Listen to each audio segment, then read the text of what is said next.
My daughter is dying and you're worried about a parking violation? That's what I screamed at HOA President Rhonda Blackwood as she blocked my driveway while my 8-year-old was turning blue from an asthma attack. 3:47 p.m. Paramedics are pounding on her Lincoln Navigator, begging her to move. My daughter Skylar is choking on her own breath inside my house. And this maniac gets out, fixes her lipstick in the side mirror, and tells the EMTs they need proper authorization to park in her neighborhood. 9 agonizing minutes dragged on. Then I made one phone call. Rhonda's smug face turned to pure terror as my military backup arrived right in front of news cameras and filming neighbors.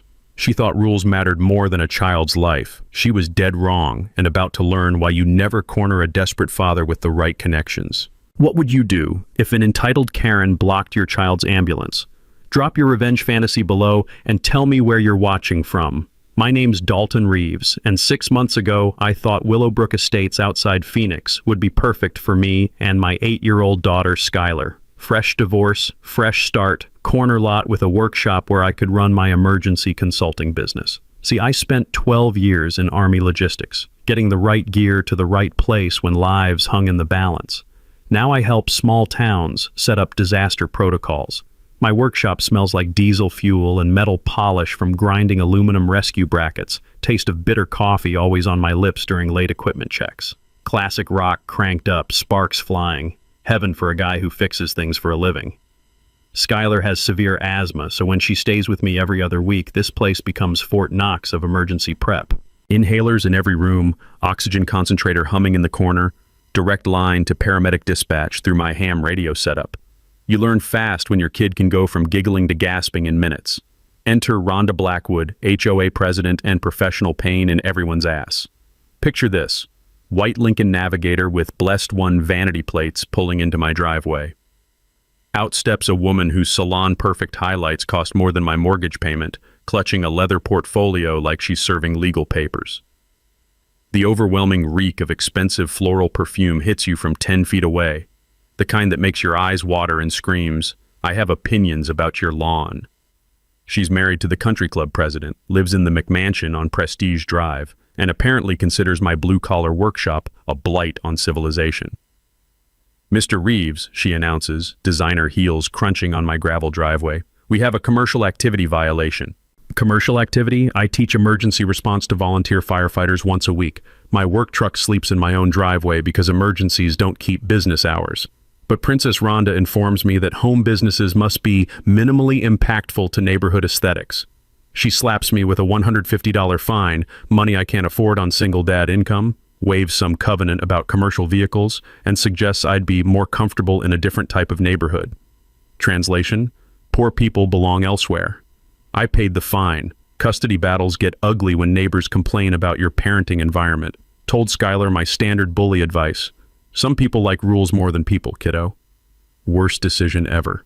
Suddenly Rhonda's conducting daily surveillance at 4 p.m. sharp, right when I pick up Skylar from school. She parks at the corner with actual binoculars, taking notes in that stupid portfolio. Sometimes she'll march my property line with a measuring tape, checking equipment trailer setbacks like she's planning a military invasion. The daily crunch, crunch, crunch of her heels on gravel became our soundtrack of doom. Skylar would peek through kitchen curtains and whisper, "Mean lady's back, Daddy." Here's what Rhonda didn't know. My commercial equipment included military-grade ham radios connected to emergency networks across 3 states. My client list? Half the emergency response coordinators in Arizona, plus helicopter pilots like Jake Martinez from my old unit who ran medical evacuations in Afghanistan.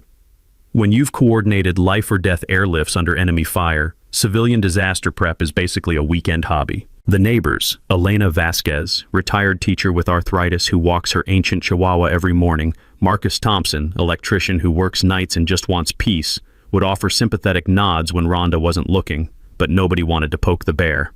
Elena had already been fined for her non-conforming mailbox flowers.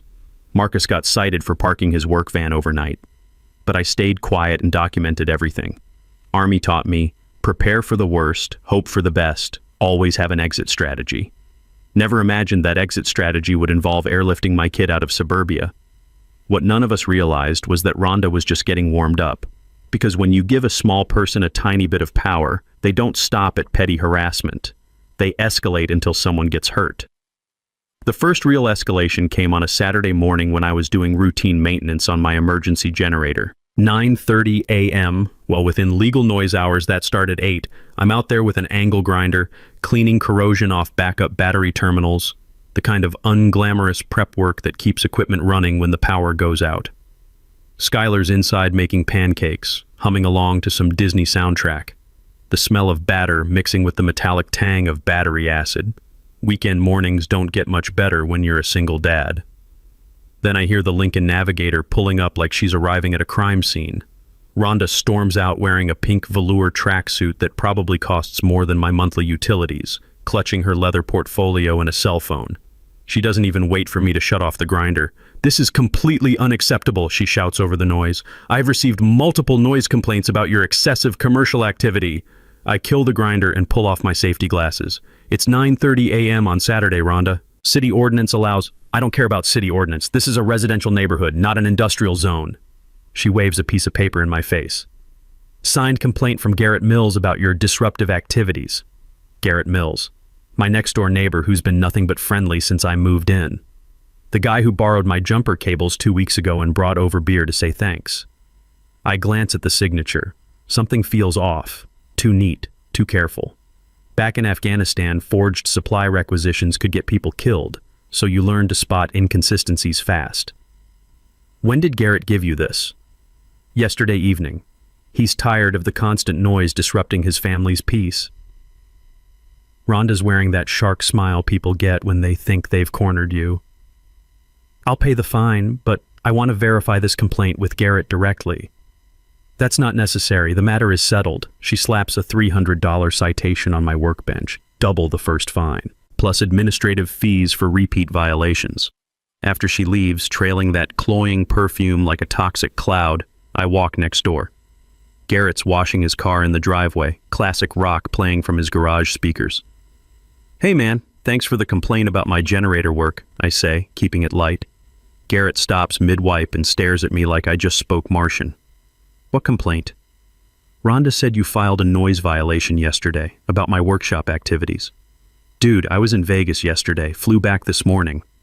He pulls out his phone, shows me boarding pass screenshots. "Besides, your generator stuff doesn't bother anybody. Hell, I wish I knew half what you know about emergency prep." Then Garrett gets this look, part embarrassment, part anger. 2 weeks ago, Rhonda asked me to sign what she called a neighborhood improvement petition. General language about maintaining property standards, nothing specific. I signed it being neighborly. My blood runs cold. She used that signature for something else. That's forgery, man, like felony-level forgery, police. Now we're talking my language. In the Army, documentation errors get people killed. In civilian life, they get people sued. I remember reading about HOA abuse cases during my divorce research. Turns out violation hearings require 48-hour written notice, and homeowners can record proceedings. Most boards count on people not knowing their rights. I spend Sunday night researching Arizona HOA law until my eyes burn from screen glare, fueled by bitter coffee and growing anger. Every legal blog, every homeowner forum tells the same story. Document everything, know your procedures, fight back with facts. Monday morning, I call Garrett as my witness and request a formal hearing to dispute the charges. The law requires HOA boards to provide these hearings, and I want everything on record. Rhonda's response? She schedules the hearing for the same afternoon with only 4 hours notice, another violation of her own rules. But here's where her arrogance becomes my advantage. She doesn't realize I've been installing security cameras around my workshop since the first citation. "Perimeter security assessment," I told Skylar when she asked about the wiring. "Old military habits of watching your six." The cameras caught everything. Rhonda measuring my property setbacks with a surveyor's tape at midnight. Rhonda photographing my equipment serial numbers through workshop windows. Rhonda testing my gate latch to see if it was locked, then writing notes when she found it secure. That evening, I'm reviewing footage when Skylar brings me a peanut butter sandwich, her cure for everything. "Daddy, why doesn't the mean lady like us?" Some people think following rules is more important than being nice to neighbors, kiddo. But don't worry, mean people usually trip over their own meanness eventually. Through my workshop window, I can see Elena Vasquez walking her ancient chihuahua and Marcus Thompson coming home from his night shift. Both good people keeping their heads down, hoping Rhonda's attention stays laser-focused on me. What they don't know yet is that Princess Rhonda just committed her first prosecutable crime. Forging signatures isn't harassment, it's fraud, and I've got 12 years of military documentation training telling me exactly how to build an airtight case. Game on, Rhonda. Rhonda's next move came Tuesday morning while I was teaching Skylar how to check her rescue inhaler expiration dates, part of our weekly emergency preparedness is fun routine. The doorbell rings at 8 a.m. sharp, and I'm thinking it's the mail carrier with a package. Instead, it's Chad Brennan from City Code Enforcement, clipboard in hand and apologetic expression on his face. Mr. Reeves, I'm here about a complaint regarding potential zoning violations, industrial equipment in a residential area, possible hazardous materials storage, unlicensed business operations. He glances at his paperwork. Complaint came from your homeowners association on official letterhead. My workshop doors open, revealing my equipment setup. Trauma supplies, communications gear, rescue brackets I've been fabricating for a rural fire department contract. To untrained eyes, it probably looks like Tony Stark's midlife crisis. Mind if I take a look? The complaint mentions safety concerns for neighborhood children. Chad's a decent guy, probably mid-40s, with calloused hands and work boots that have seen actual work. As we walk toward my workshop, I notice the small Army veteran decal on his clipboard, the kind only other veterans spot. Where'd you serve? I ask. 3rd Infantry, Iraq. You? Logistics Coordination, Afghanistan. This is all emergency response consulting gear. Chad's whole demeanor shifts as we enter the workshop. The familiar smell of clean metal and organized tools hits him. Every emergency responder recognizes that scent of preparedness over panic. Instead of seeing random industrial equipment, he's identifying trauma kits, portable oxygen systems, ham radio arrays. Jesus, this is nicer than half the paramedic stations I've inspected, he mutters, running his hand along my equipment rack like he's checking out a classic car. You got all the certifications for this stuff? I pull out my business license folder, insurance certificates, equipment documentation, training credentials. Chad flips through everything with the methodical attention of someone who's actually done real inspections instead of just hunting for violations to justify his paycheck. This complaint is complete bullshit, he says finally. Whoever filed this either doesn't understand emergency equipment or is deliberately trying to cause problems. You're running a legitimate consulting business with proper permits. Hell, most towns would pay you to set up something like this. Then he stops, studying the HOA letterhead more carefully, the way a bomb tech examines suspicious wiring.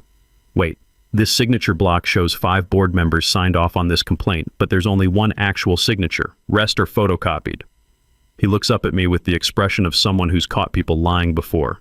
That's not how official complaints work. Did all 5 board members actually agree to file this? I explain Rhonda's one-woman reign of terror, the forged neighbor complaints, her daily surveillance routine, the measuring tape property invasions. Chad's taking notes now, but not the kind that end in violations. I'm documenting this as interference with a city inspection, he says, tapping his pen with irritation. Lady tried to corner me in the driveway before I came to your door. Suggested the city inspection was inadequate and implied I wasn't doing my job properly. Been doing this 15 years, I know harassment when I see it. That's when Elena Vasquez appears at my gate like she's been waiting in the wings, walking her tiny chihuahua and shooting nervous glances toward Rhonda's house. Excuse me, are you the city inspector? Chad nods, and Elena's words tumble out in a rush. That woman has been terrorizing this neighborhood for months. She fined me $200 for planting roses instead of approved shrubs. She's threatened Marcus with liens for parking his work van overnight, and she's been taking pictures of everyone's houses like she's building dossiers on all of us. Marcus Thompson pulls up in his electrician's van right on cue, timing so perfect it's like we planned it. Within minutes, Chad's got a notebook full of complaints about Queen Rhonda's neighborhood police state. Here's what you need to know, Chad explains, closing his notebook with satisfaction. HOA covenants can't override city-approved business licenses, especially for essential services like emergency response. This lady's wasting taxpayer money with frivolous complaints, and I don't appreciate having my time weaponized for personal vendettas. After Chad leaves, with a spotless inspection report and a promise to flag any future bogus complaints from our HOA, I realize Rhonda just handed me a tactical gift. She involved city government in her personal crusade, and now there's an official record of her harassment pattern. But Princess Rhonda's not done escalating. That afternoon, she calls an emergency HOA board meeting to vote on new workshop restrictions. The notice arrives in my mailbox at 3 p.m. for a meeting at 6 p.m., barely 3 hours warning instead of the required 48. She's panicking, making sloppy mistakes, but cornered animals get dangerous. I spend the evening filing a complaint with Arizona's Department of Real Estate while Skylar does homework at my workshop desk, occasionally asking what legal terms mean. She's getting a masterclass in fighting bullies that they don't teach in 3rd grade. Daddy, are we going to have to move? Not a chance, kiddo. Sometimes the only way to stop a bully is to hit back harder than they hit you. Game on, Rhonda. Wednesday morning, I wake up to Marcus pounding on my door at 6 a.m., still in his work clothes and smelling like electrical wire insulation from the night shift. Dude, you need to see this, he says, holding up his phone with shaky hands. Rhonda hired private security to patrol the neighborhood. They've been here since midnight, and they're not just watching, they're interrogating people. The video shows 2 guards in black uniforms with Pinnacle Protection Services patches questioning Elena about her late-night dog walks. Poor woman looks terrified, clutching her ancient chihuahua while explaining through chattering teeth that she has insomnia and walks Peanut when she can't sleep. They asked for my ID, Marcus continues, voice getting higher with each word. In my own damn neighborhood, said they were investigating suspicious activities and needed to document everyone entering and leaving the area. I pour coffee while Marcus explains how the guards positioned themselves at both neighborhood entrances like we're living in occupied territory. The bitter taste of overbrewed coffee mixes with the metallic tang of pure rage building in my chest. Did anyone authorize this security company? That's the beautiful part. I called Linda Bellamy, the HOA treasurer, this morning. There was no board vote, no budget approval, nothing. Rhonda just hired them and said she'd present the bill for approval later. Marcus makes air quotes with obvious sarcasm. Because that's totally how legitimate business works. My phone buzzes with a text from Elena. Security guards want to search your workshop. Told them absolutely not, but they're still watching your house with binoculars. I look out my kitchen window and, sure enough, there's a black SUV parked across the street with 2 guards inside. One's pointing a camera with a telephoto lens directly at my workshop like I'm running a meth lab instead of emergency response equipment. Marcus, please tell me you looked up who owns Pinnacle Protection Services. He grins like he just won the lottery. Contractor license database is public record, brother. Company's owned by Richard Blackwood, Rhonda's brother-in-law. She's literally paying family members with our HOA dues to terrorize us.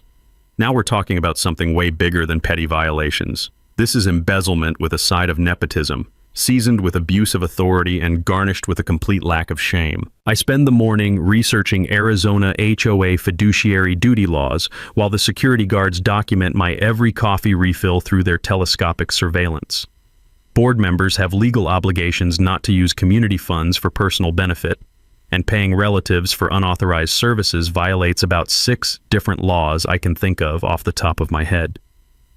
Around noon, Elena appears at my door carrying a manila envelope and looking like she's about to defect to enemy territory. Her usual nervous energy has been replaced by something that looks suspiciously like righteous anger. I was taking Peanut out for his morning constitutional, she says, and I saw Rhonda throwing bags into the community dumpster at weird hours, so I may have done some investigating. The envelope contains photocopied HOA financial records, bank statements, and vendor contracts. Elena's hands, usually steady despite her arthritis, shake slightly as she points to highlighted entries. Look at these payments to Pinnacle Protection. $47,000 over 18 months, but I've never seen a single security guard until this week. I flip through the documents, my logistics training kicking in like muscle memory. Pattern recognition was life or death in Afghanistan, and right now it's screaming fraud alert. Regular monthly payments to Pinnacle Protection, but also to Neighborhood Safety Consulting and Property Management Plus. Elena, you beautiful criminal mastermind, I say, pulling up the contractor database on my laptop. All 3 companies are owned by Richard Blackwood. She's been triple billing the HOA for the same phantom services. We find forged homeowner signatures on approval documents, including Elena's own name on papers she never saw. Insurance claims for property damage from neighbor disputes that never happened. Invoices for emergency repairs on community areas that look exactly the same as they did 2 years ago. Elena's dumpster diving didn't just find evidence, it uncovered a multi-year embezzlement scheme with enough paperwork to choke a federal prosecutor. That evening, I call Rebecca Santos, my attorney friend who specializes in HOA fraud. The sound of rapid page turning comes through the phone as she reviews the scanned documents. Dalton, this isn't a civil dispute anymore. This is criminal embezzlement. We're talking mandatory state investigation, possible felony charges, automatic freezing of HOA accounts. She pauses. And if there's ongoing witness intimidation with these security guards? I watch through my workshop window as the guards follow Marcus home from his day job, then position themselves outside Elena's house when she takes Peanut for his evening walk. The harassment is systematic, deliberate, and probably illegal. Rebecca, how fast can we move? Criminal complaint goes to the Attorney General tomorrow. But once we pull that trigger, everything changes. Board members lose liability protection, and Rhonda's about to discover that hiring fake security to intimidate witnesses is a felony all by itself. Time to call in some real backup. Thursday morning brings the kind of phone call that changes wars. Dalton, I couldn't sleep. Elena's voice trembles through my phone at 6 a.m. So I did something either very brave or very stupid. 20 minutes later, she's at my workshop door carrying a canvas grocery bag that clinks with the sound of reassembled paper fragments. The musty smell of old documents mixes with her lavender hand lotion as she sets the bag down with shaking hands. After yesterday's discovery, I kept thinking about poor David Kim, the treasurer who resigned so suddenly last year, so I may have borrowed some discarded community property from various disposal locations. Elena's been conducting a one-woman intelligence operation. Unable to sleep after finding the financial documents, she's been systematically collecting Rhonda's shredded papers from multiple dumpsters around the neighborhood, then spending hours taping them back together at her kitchen table like a grandmother working a 10,000-piece puzzle.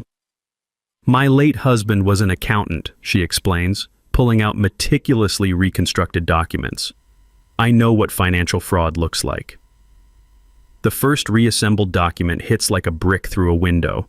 It's a forensic accounting report from 8 months ago, commissioned by David Kim before he mysteriously resigned from the HOA board. The analysis shows systematic embezzlement totaling $127,000 over 3 years, not just security payments, but landscaping kickbacks, phantom maintenance contracts, and insurance fraud. But the real gut punch is David's resignation letter that never made it to the board. In his careful handwriting, he documents death threats against his family, photographs taken of his teenage daughter walking to school, and Rhonda's explicit promise to destroy his life and his credit rating if he didn't keep quiet and move away. David didn't resign, I tell Elena, cold rage building in my chest. He was terrorized into leaving. The insurance documents reveal an even more sophisticated scheme. Rhonda filed claims for vandalism damage that never happened, hired her brother-in-law's companies to perform phantom repairs, and pocketed the insurance payouts. She was stealing from the insurance company, the HOA, and individual homeowners simultaneously. Then Elena produces the document that makes everything crystal clear. This was in 5 separate bags, she says, hands steady now with righteous purpose. Took me 3 hours to piece together. It's correspondence with Meridian Development Corporation about purchasing the entire Willowbrook Estates neighborhood for commercial development. The letters discuss systematically reducing property values and clearing problematic residents to facilitate below-market acquisition. Every violation I received, every fine Elena paid, every harassment Marcus endured, none of it was random HOA power tripping. It was a coordinated real estate fraud designed to force people from their homes. The developer correspondence identifies specific targets: the veteran with the commercial workshop, me; the elderly woman with non-conforming landscaping, Elena; the electrician with unauthorized parking, Marcus. We weren't just annoying neighbors, we were obstacles to a multi-million-dollar land grab. Elena's final reconstructed document is a preliminary purchase agreement promising Rhonda a $75,000 consulting fee if Meridian acquires 80% of neighborhood properties within 18 months. She's not just stealing our HOA dues, Elena says, her voice harder than I've ever heard it. She's stealing our homes to sell to developers. The taste of copper fills my mouth, pure adrenaline mixed with fury. This isn't petty neighborhood harassment anymore. This is organized crime with a homeowners association as the front operation. I call Rebecca Santos while staring at the security SUV still parked outside. Those guards aren't just intimidating witnesses, they're protecting a criminal enterprise. Rebecca, we've got insurance fraud, witness intimidation, and conspiracy to defraud an entire neighborhood. This just became a federal case. Get every document to my office immediately. I'm calling the FBI field office. This requires federal intervention. Rhonda wanted to play games with people's homes and families. Time to show her what happens when you target the wrong neighborhood. By Friday morning, my workshop smells like industrial coffee, determination, and Elena's homemade blueberry muffins. The kind of combination that either starts revolutions or ends them. Elena arrives at dawn carrying her canvas bag of reconstructed evidence and wearing the expression of someone who's discovered her life's true purpose at age 73. Marcus shows up after his night shift with a toolbox and the kind of focused energy that comes from finally having official permission to fight back against authority figures.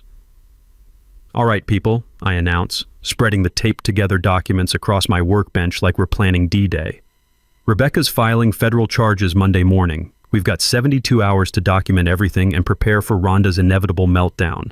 The irony tastes sweeter than Elena's muffins. Rhonda's crusade to eliminate my dangerous emergency equipment just created the perfect command center for orchestrating her downfall. Elena transforms into our intelligence coordinator, her kitchen table becoming mission control with magnifying glasses, color-coded filing systems, and the kind of organizational precision that made her a legendary third-grade teacher. Marcus handles technical security, installing additional cameras, upgrading our communication networks, and patiently teaching Elena how to use encrypted messaging apps on her ancient flip phone. "Ma'am, you just select secure mode before typing," Marcus explains for the 5th time, his electrician's patience evident as Elena squints at the tiny screen.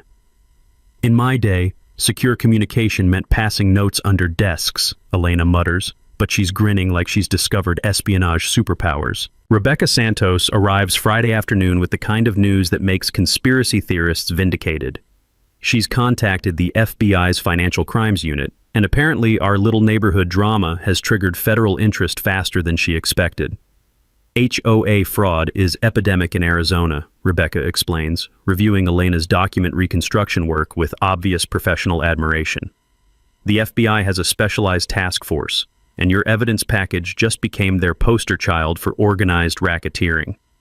She shows us case studies of similar schemes across Phoenix suburbs, developers working with corrupt HOA boards to systematically devalue neighborhoods, then swoop in with below-market offers. It's apparently so common there's a federal playbook for prosecuting it. The beautiful thing about criminals, Rebecca continues, is they always think they're smarter than their victims. Rhonda documented everything because she never imagined you'd fight back collectively. That evening, we establish what Marcus dramatically calls our resistance network. My ham radio setup becomes the communication backbone, encrypted frequencies that Rhonda's amateur hour security guards couldn't monitor if their lives depended on it. Elena's house becomes document processing headquarters. Marcus's garage workshop serves as technical support and surveillance coordination. The sound of radio static mixed with Elena's excited whispers creates an oddly comforting soundtrack as we test communication protocols. My emergency equipment, the same gear Rhonda tried to ban as dangerous, is exactly what we need to coordinate a federal investigation. "Here's our tactical situation," I explain while fine-tuning radio frequencies and trying not to laugh at Elena earnestly practicing military-style radio protocols. Rhonda's going to escalate hard when she realizes we're building a case. She's already hired security to intimidate witnesses. When cornered animals get desperate, they do stupid, prosecutable things.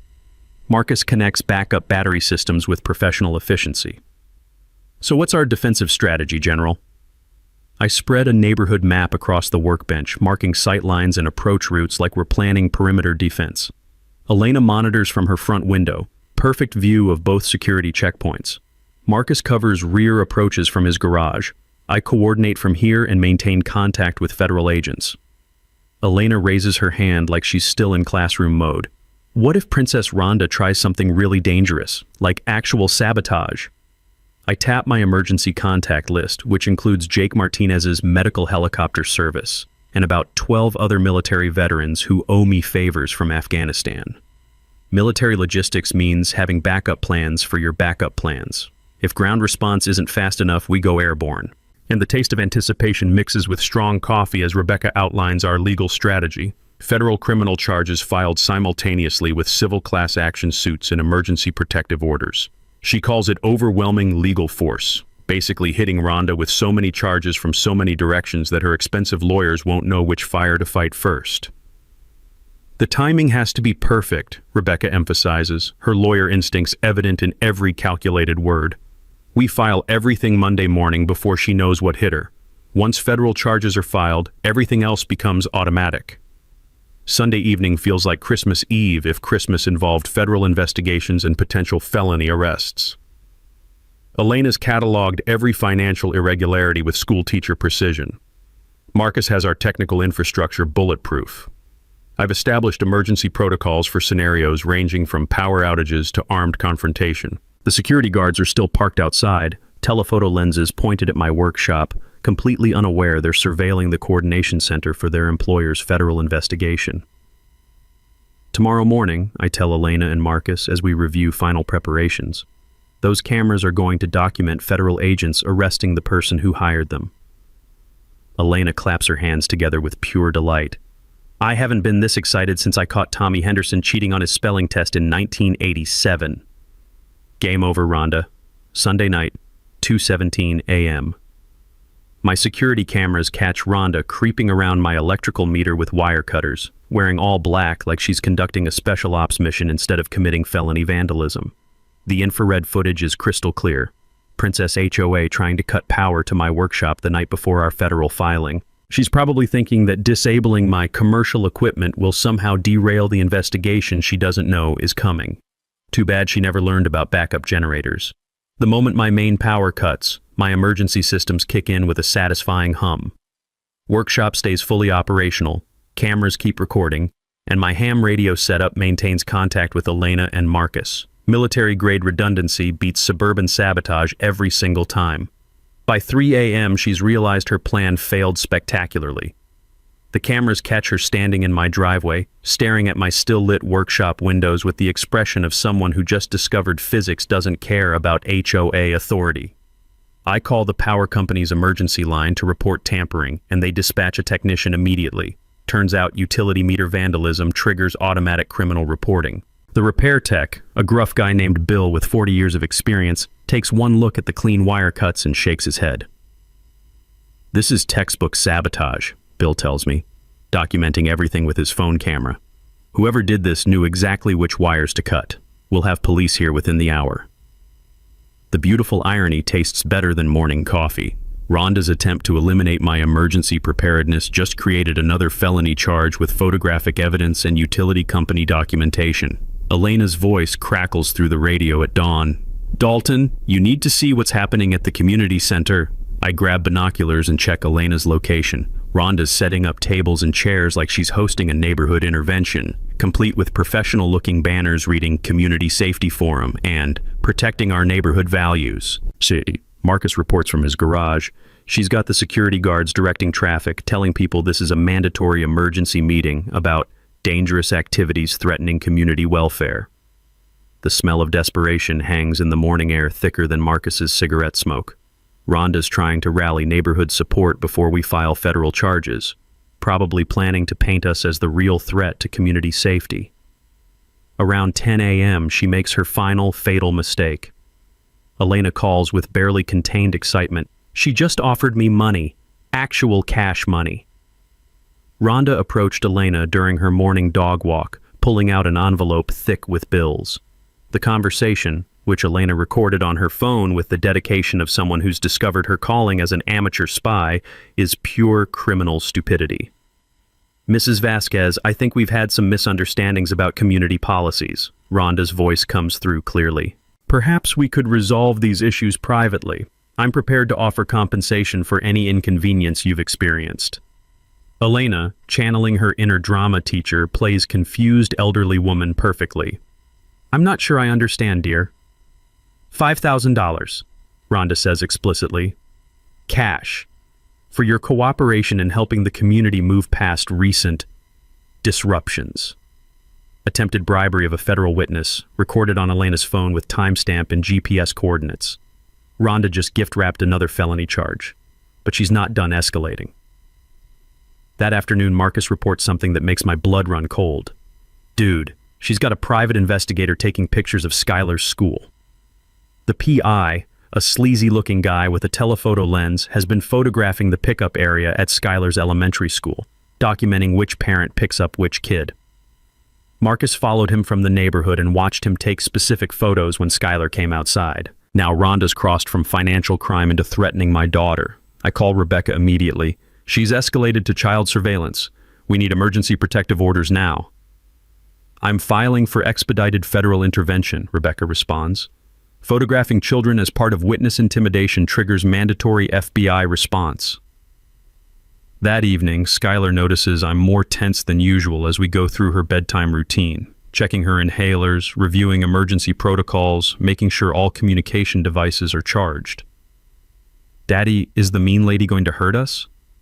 No, kiddo, but sometimes when people do bad things and get caught, they try to scare the good people who caught them. That's why we have all our emergency plans. I don't tell her that tomorrow morning federal agents will be arresting the woman who's been terrorizing our neighborhood, or that her father's about to demonstrate why you never threaten a veteran's child. Through my workshop window, I can see Rhonda's house blazing with lights, probably planning her Community Safety Forum presentation for tomorrow morning.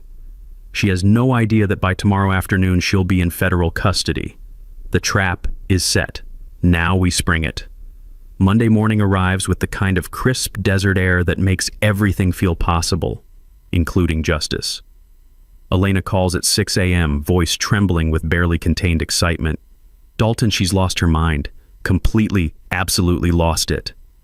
Rhonda spent the weekend transforming the community center into campaign headquarters for her war against reality. Professional banners, folding chairs arranged like a town hall meeting, and a PowerPoint presentation titled Protecting Willowbrook Estates from Domestic Terrorism. Domestic terrorism.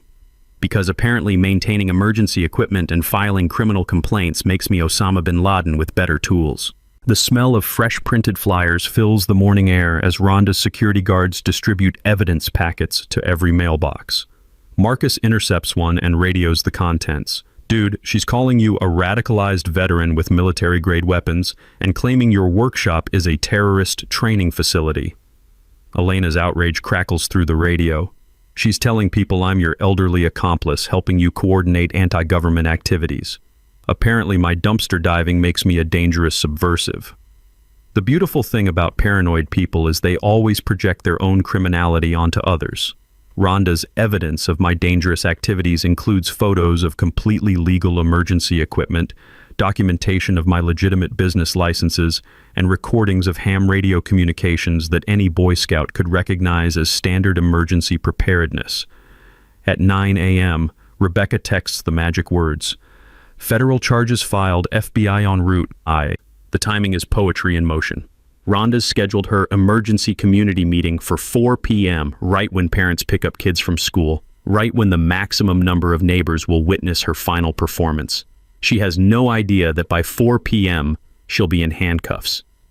The morning brings a steady stream of neighbors to my workshop, people who've received Rhonda's propaganda packets and want to hear my side.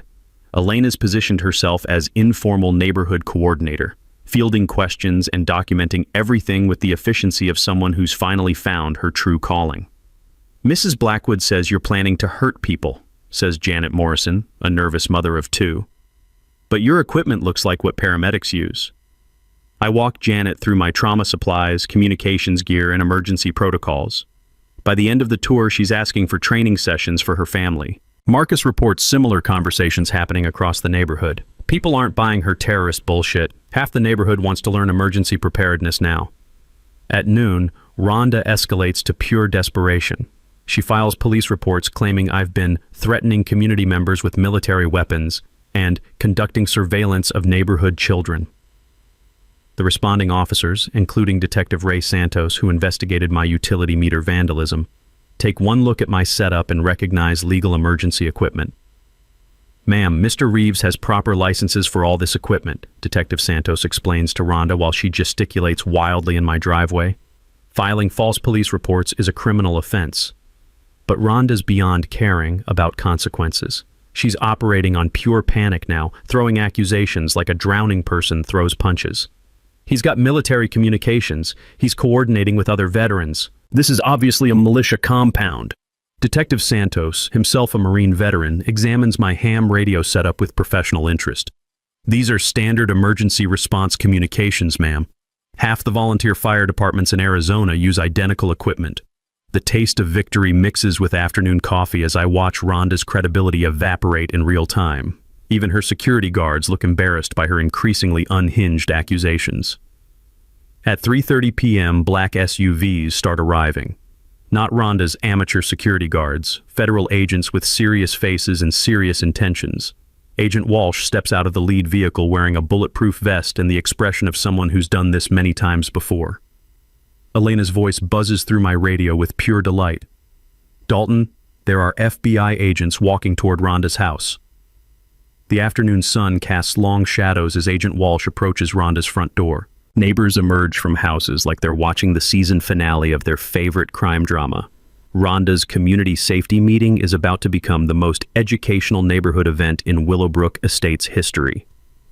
At 3:47 p.m., exactly the same timestamp as my daughter's medical emergency that started this whole nightmare, Agent Walsh knocks on Rhonda's door with federal authority. Through my workshop window, I can see Rhonda's face go white as fresh printer paper when she realizes those aren't more private security guards. They're federal agents with arrest warrants. Skylar's school bus is due in 13 minutes. Perfect timing for her to see that sometimes the good guys actually win. The trap just snapped shut. 3:47 p.m. The exact timestamp that started this nightmare 6 months ago becomes the moment justice arrives with rotor blades and federal badges. Agent Walsh's knock on Rhonda's door echoes across the neighborhood like a gunshot. I'm watching from my workshop window when Rhonda opens her door wearing a tailored blazer and the confident smile of someone who still thinks she controls the narrative. That smile dies faster than a phone battery when she sees the FBI credentials. Rhonda Blackwood, you're under arrest for federal charges including mail fraud, wire fraud, conspiracy to commit real estate fraud, and witness intimidation. The sound of handcuffs clicking shut carries across the desert air like music. Neighbors emerge from houses, drawn by the commotion and the sight of federal vehicles lining our usually quiet street. Elena's voice crackles through my radio with pure joy. Dalton, she's arguing with federal agents. She's actually trying to cite HOA authority to FBI agents. Through binoculars, I watch Rhonda gesticulate wildly while Agent Walsh reads her rights. She's shouting something about improper procedures and community protection protocols, apparently believing HOA bylaws supersede federal law. That's when the sound changes everything. The distinctive whop whop whop of helicopter rotors cuts through the afternoon air. Not just any helicopter, Jake Martinez's medical transport chopper making a dramatic entrance that sends every head in the neighborhood skyward. The timing is absolutely perfect. Skylar's school bus rounds the corner just as the helicopter circles our community center, rotors stirring up dust clouds and scattering Rhonda's carefully arranged propaganda materials like confetti. Kids press their faces against bus windows, pointing and shouting with excitement. Parents gathering for car pickup lines stop dead in their tracks. Even Rhonda's security guards abandon their posts to gawk at the aerial show. Jake sets down in the community center parking lot with the precision of someone who's done emergency landings under enemy fire. The rotor wash scatters Rhonda's domestic terrorism banners across 3 zip codes while federal agents escort their handcuffed suspect toward waiting vehicles. Skylar jumps off the bus and runs toward me, eyes wide with amazement. "Daddy, there's a helicopter and police cars. What's happening?" Remember how I told you that mean people usually get caught when they do bad things? Well, the mean lady just got caught. News vans arrive as federal agents load Rhonda into an unmarked SUV. Channel 12's investigative team sets up cameras just in time to catch her perp walk, complete with her shouting about conspiracy and illegal federal overreach while neighbors watch from their driveways. Elena appears at my elbow, practically vibrating with excitement. "Dalton, look at her face. She finally realized she's not in charge anymore." The community center has become an impromptu celebration. Parents who received Rhonda's terrorist propaganda this morning are now asking me about emergency preparedness training for their families. Kids are taking selfies with Jake's helicopter. Marcus is explaining backup generator principles to anyone who'll listen. Reporter Jessica Bellamy from Channel 12 approaches with a cameraman in tow. Mr. Reeves, can you comment on today's arrests? This is my moment. 6 months of harassment, threats against my daughter, systematic fraud, and witness intimidation, all leading to this microphone and these cameras. Sometimes when you try to bully people into giving up their homes and their rights, you discover those people have friends in high places, I say, gesturing toward Jake's helicopter. Rhonda Blackwood spent months calling my emergency preparedness dangerous and threatening to community safety.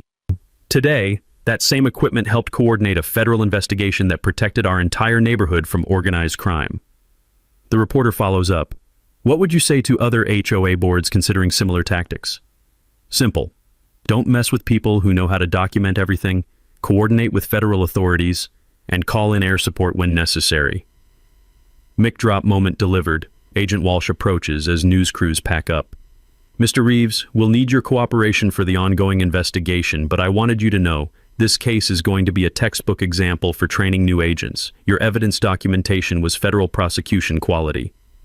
Elena beams like a grandmother whose grandchild just graduated valedictorian. I told you my late husband taught me about financial records. As evening settles over Willowbrook Estates, Jake's helicopter lifts off with the setting sun behind it, carrying news footage that will make tonight's broadcasts. Neighbors gather in small groups, sharing stories of Rhonda's harassment and planning actual community improvements now that the neighborhood terrorist has been neutralized. Skylar tugs my sleeve. Daddy, does this mean the mean lady won't bother us anymore? That's exactly what it means, kiddo. The good guys won. For the first time in 6 months, our neighborhood feels like home. 3 months later, Skylar's breathing has never been better.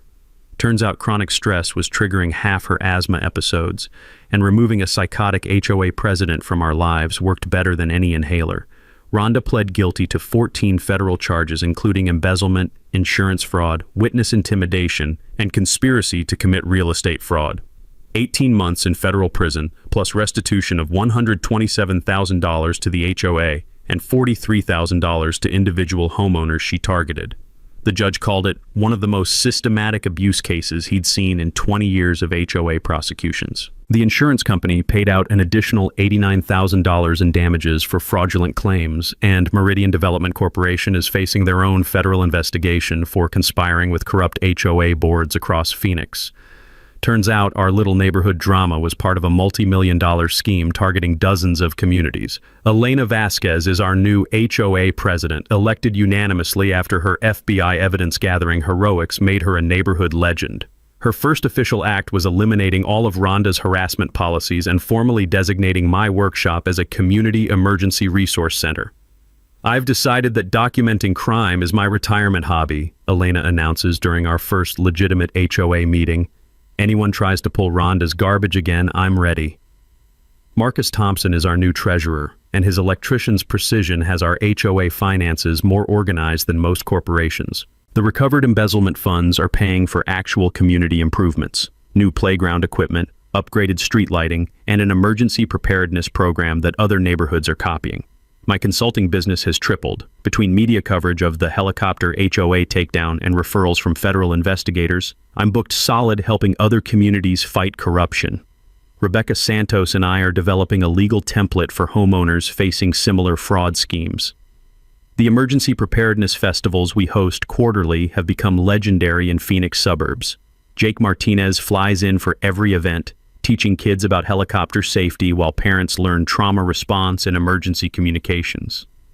What started as Rhonda's nightmare about dangerous equipment became the foundation for actual community safety. Last month, the Arizona legislature passed the Willowbrook Anti-Corruption Act, requiring enhanced oversight of HOA finances and criminal background checks for board members. Elena testified at the state capitol, wearing her best dress and carrying the same canvas bag she used to collect Rhonda's shredded evidence. Neighborhood bullies count on people staying isolated and afraid, she told the packed hearing room. But when communities coordinate and fight back with documentation, federal authorities can stop organized crime at the subdivision level. The scholarship fund established with Rhonda's restitution payments has already sent 3 local kids to college for emergency services degrees. Marcus's daughter received the first award for studying electrical engineering with plans to specialize in emergency power systems. Property values in Willowbrook Estates have increased 23% since Rhonda's arrest, Turns out removing organized crime from neighborhood leadership is excellent for real estate markets. The houses she was trying to devalue for developer acquisition are now the most sought-after properties in the area. Jake Martinez established formal medical helicopter protocols with 3 rural Arizona counties, using our coordination model for emergency response. What started as a favor to an old Army buddy became a template for civilian-military emergency cooperation that's saving lives across the state. But the best outcome is simpler. Skylar walks to the school bus every morning without looking over her shoulder for black security SUVs. She invites friends over without worrying about mean lady harassment. And when neighborhood kids ask about the helicopter that landed during the arrest day, she tells them proudly that her daddy is the guy who protects people. Our workshop has become the neighborhood hangout where kids learn emergency preparedness and adults share coffee while Elena regales them with stories of her federal investigation glory days. The smell of metal polish mixes with homemade cookies, and the sound of children's laughter fills the space that used to echo with grinding tools and frustrated phone calls to attorneys. Sometimes justice tastes like Elena's blueberry muffins and sounds like helicopter rotors.